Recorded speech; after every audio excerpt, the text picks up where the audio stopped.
මඩකලපුව නගරෙහි මහා විහාරයේ බවට පත් වෙනවා. ඉතින් මේක ඉස්සවුරුදු යුද්ධමය කාලේ සම්පූර්ණම විනාශයටපත් වෙනවා. ඒ විනාශයටපත් වෙච්ච මේ විහාරස්ථානය නැවත ගොඩනගා ගන්නට අපට මඩකලපුවේ ද්‍රවිඩ මුස්ලිම් සියලුම ජනතාවගේ සහයෝගයේ දායකත්වයේ සහ සමාන ලැබිලා තියෙනවා.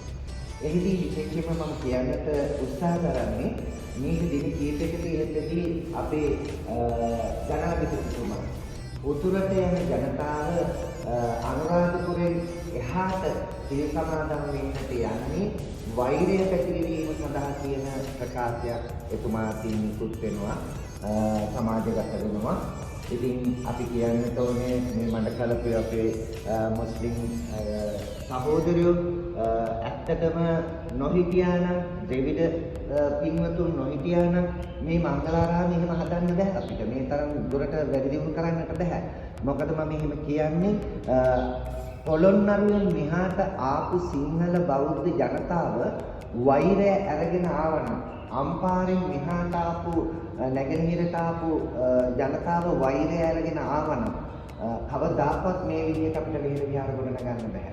ඒක අපි අවධාරණයෙන් කිව යුතුයි. මේ විහාරස්ථානය ගොඩනගන්න ඒ කාලේ අපේ බිලාල් මුදලාලි, ඒ වගේම ආසිෆ් මුදලාලි, අපේ මුස්ලිම් ව්‍යාපාරික මුදලාලිලා මම හිතන්නේ ඔබතුමාලා හොඳටම දන්නවා මේ විහෙර විහාර ගොඩනගන්න මොන තරම්ම දායක වෙලා තියෙනවද, විහිස වෙලා තියෙනවද, ධර්මයේ ශ්‍රමයේ හැම පැත්තෙම වගේම මගේ ආරක්ෂාව ඒ ත්‍රිවිධ ජනතාව තමයි මාව ආරක්ෂා කරේ. මොකද LTT එක තියෙන කාලේ වුණත් අපිට මේවට ද්‍රව්‍ය සපය ගන්න, සිමෙන්ති වැලි ගාල් සපය ගන්න හරි අමාරු කාලයක් නේ. ඉතින් අපි ඇත්තටම මේ මහා විහාරයක් ගොඩනගන්නදී අපිට ධනෙ තිබිලා නෙමෙයි අපි මේව ගොඩනගන්නේ. මේ ද්‍රවිඩ මුස්ලිම් ආංජලි මුදලාලි, එතනින් ගියපුවාම සමුද්‍ර මුදලාලි වගේ විශාල ඒ ද්‍රවිඩ ව්‍යාපාරිකයෝ අපට අවශ්‍ය කරන සියලුම දේ සපයලා දෙනවා. ඒ නිසා මේ තත්ත්වෙත් මේ විහාරස්ථාන ගොඩනගන්නට පුළුවන්කම ලැබුණා. මේක තමයි අපි මුළු මහත් ජාතියේම හදවත. ඒක පිළිගන්නවනේ. ඒ කියන්නේ මෙතනින් යනකොට ඔබතුමා දවසට 5 පාරක් පල්ලි යනවා. ඒ දවසට 5 පාරක් පල්ලියට යනකොට මේ පන්සලට ආචාර කරලා යන්නේ ඇයි? දැනෙනව නේද අපිරිකම?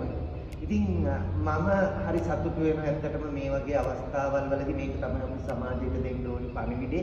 අපිට කිසිම ජාතිවාදයක් නැහැ, අපිට කිසිම ආගම්වාදයක් නැහැ මේ මඩකලපුවේ.